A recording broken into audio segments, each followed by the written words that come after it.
How many people have you treated so far? Well, we've had 10,009 clinical trials in humans so far. And how many are cancer-free? 10,009.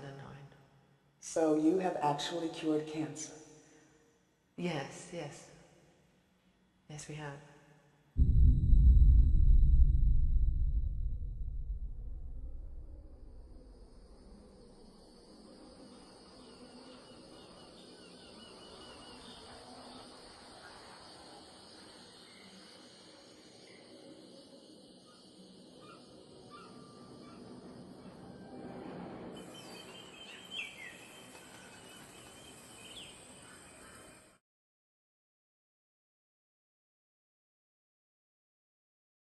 So what is this as big as it sounds? I think it potentially is. I mean, it's very early days. So basically, they've discovered that if they use the same technology that they use for COVID, and they use some mRNA, which is a messenger part of DNA, they take your particular cancer, they biopsy it, they take some of the protein on your cancer and they put it back into your cells, and they tell your cells to make that protein.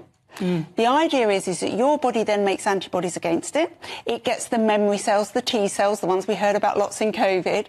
And so then, after you've been treated for your cancer, if any of those cells are still floating around, or if any of them start to come back and multiply, your own immune system will recognise them from that vaccine and kill it.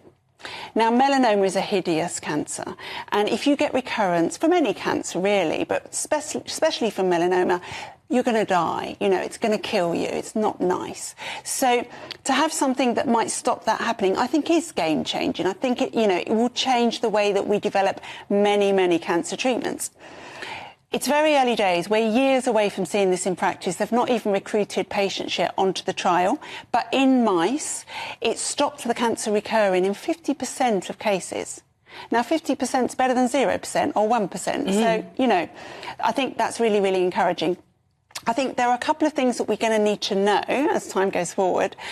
I want to know that the mRNA technology is completely safe. And I think that we need some more long-term data, which will obviously come with these studies, to know that interfering with the DNA and RNA in our cells is actually potentially But we did it with COVID. We did, and there are oncologists now calling for it to be stopped, the mRNA technology. So there is still debate around that. And I think it's good. We need debate, but we need open debate where we really can look. The other thing is going to be cost, Nana. So we're looking with this particular vaccine at £400,000 per patient. But surely the treatment of somebody who has melanoma and all the things that go with it is far more expensive than that. And then the cancer can return, so then you're going to be paying again. Yeah, so this isn't going to stop the cancer in the first place. But this is after. But once you've had it, then you can use this technology to stop it. Yes. So you'll still have to have all the treatments to get rid of it initially. You will. Right. And then this will hopefully stop recurrence. Because otherwise you'd have to inject everybody in case they ever got it, and you wouldn't have any sample proteins. Well, you wouldn't have initial DNA from... You'd need to do it. So you've got to have the cancer to start with. But, NICE guidance, which guides our money and how much we spend, puts about £30,000 on every life, quality of life year saved. So whether or not this will fall into it, whether the price will come down as the research goes ahead. But certainly, I said to you in the break, we are going to have some very open and honest conversations with people and say, look, this is your NHS, this is the pot of money.